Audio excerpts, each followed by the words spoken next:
so much for considering an interview with us. Well, thank you for having us. Oh, you're welcome. So I'm going to dive in because I know you all have a big media day today. So my first question was, it's to Courtney. I watched the show. It's been my guilty pleasure. So what was your experience like being on the show? You know what? I didn't really know what to expect when going on the show. Everything was kind of real hush-hush to us. They just kept saying, "Are you looking for love? Are you looking for love here in Atlanta?" Like, yeah. Okay, we got some quality men we're going to hook you up with. Chill out. We'll get there. And then, we get to the mansion and we find out that it's like 3 men and 15 women. Like, what the heck is this? So I was really thrown for a curveball, really, to be honest with you, because I kind of had it in my mind how I imagined the show would be set up, and the way it was actually set up, I would have never guessed that. How do you think walking into the show, like a lot of the women felt? I think we all felt the same. Like, we felt the same because, like I said, they never told us. We didn't, like, when you all found out what the show was about at the mansion, when Nephew Tommy said, gather around, that's when we found out what the show was about. So, right. We were just told that basically, if you're looking for love in Atlanta, we got you. We got a bunch of eligible, great bachelors. We're going to take care of it. We're like, okay, cool. And then when we get there, it was like, wait a minute, what is this? Oh, no. So, like, see, that's really for curveballs. Like, normally, people know what they're getting into, but now realizing that you didn't know, like, that's a whole different ball game there. So, no clue what we're getting into. Oh, no. So, a couple years ago, or probably, a couple years ago, it was, everyone was making a list of what they wanted for their ideal mate. Like, a lot of women were, this is what my list is going to be, and then the Sierra prayer and all that. Did you do that? You know what? I did and I didn't. I came off of a really bad breakup, and I remember just praying to God, and I just wanted God to bless me with a man who I could trust with my heart. I just wanted a man who would love me just as much as I loved him, and that would do right by me. That was pretty much my prayer. I used to be that girl with that list. Oh, he's got to be 6'5" with a 6-pack abs and, this, that, this. But no. At that point in my life, I was just like, I just want a good man. I want a good man. And I want these characteristics and these personality traits and this affection of this type of affection of a man. Well, see, that's what I think everyone should aspire to. We want some good traits, not this perfect package with no personality. So, how did you know that you had found your perfect match in Terrance?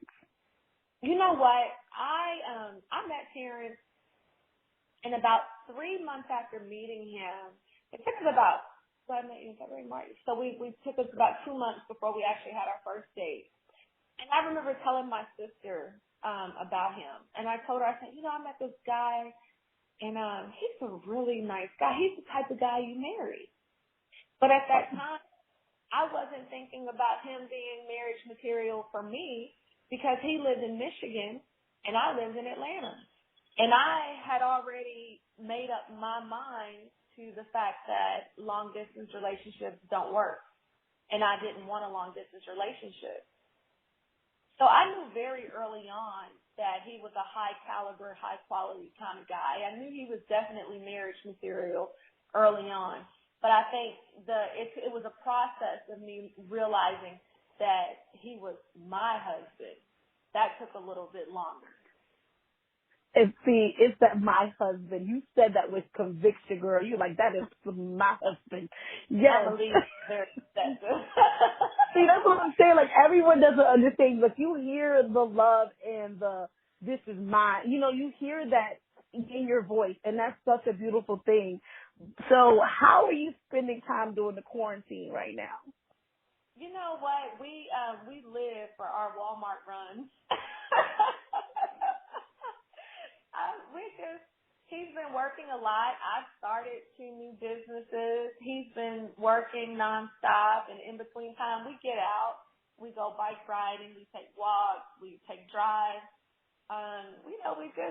It's not been that bad. I honestly, everybody's been complaining about the quarantine and this and that. Yeah, it's a little difficult, but I've enjoyed my company. I'm okay.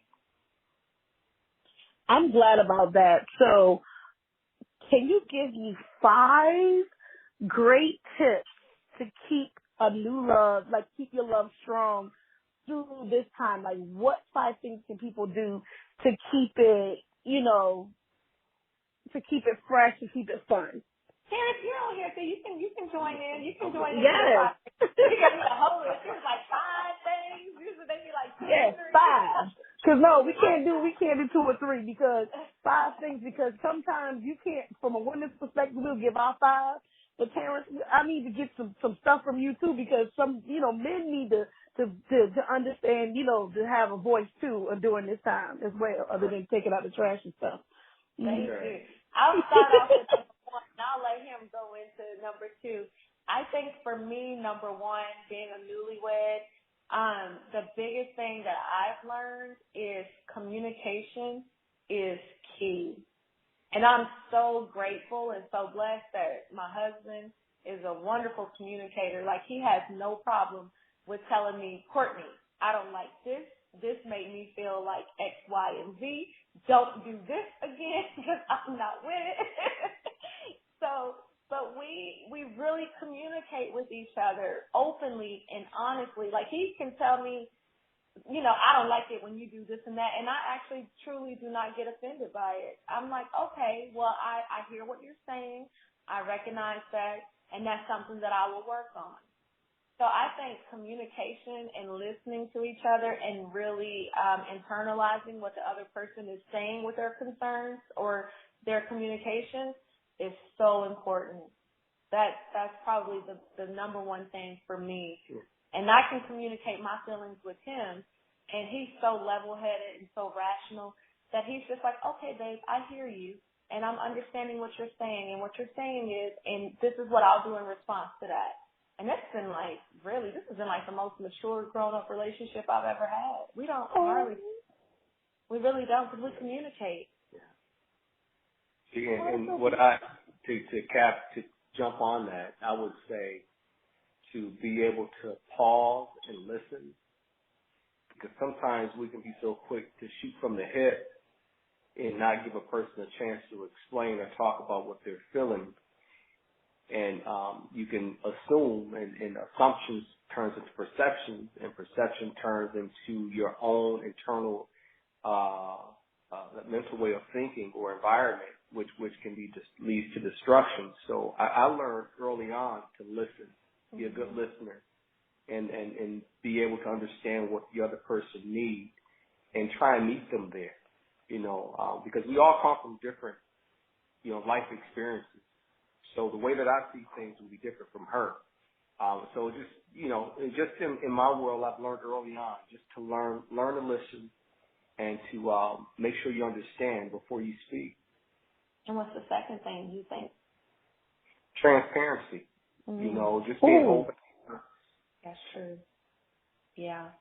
You got to be honest. And that's what a lot of people, they go wrong because they start their relationships off with their representatives.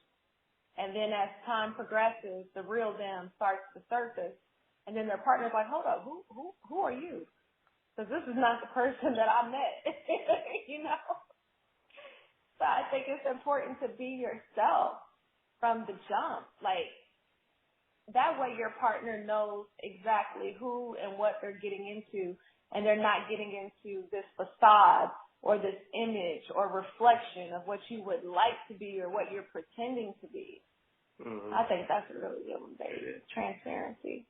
And then, 3 and 4, I think 3 would be protect, the other is serve.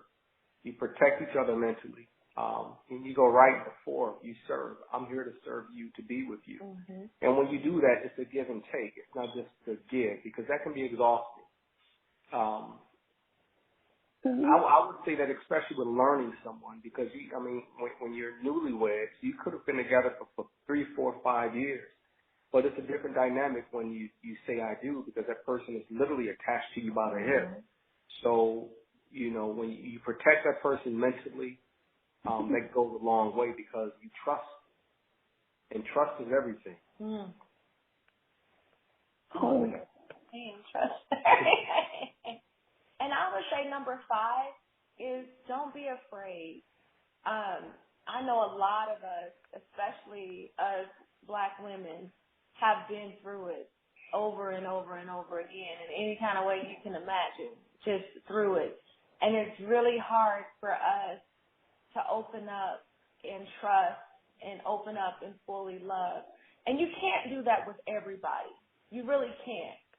But when you have somebody who makes you feel and has proven to you that they're worthy of it, let those walls down. And just trust that man to love you. And just trust yourself to love him. Oh, my gosh. I'm, about to cry, because it's all of these things, it's hard to articulate sometimes, what you would like.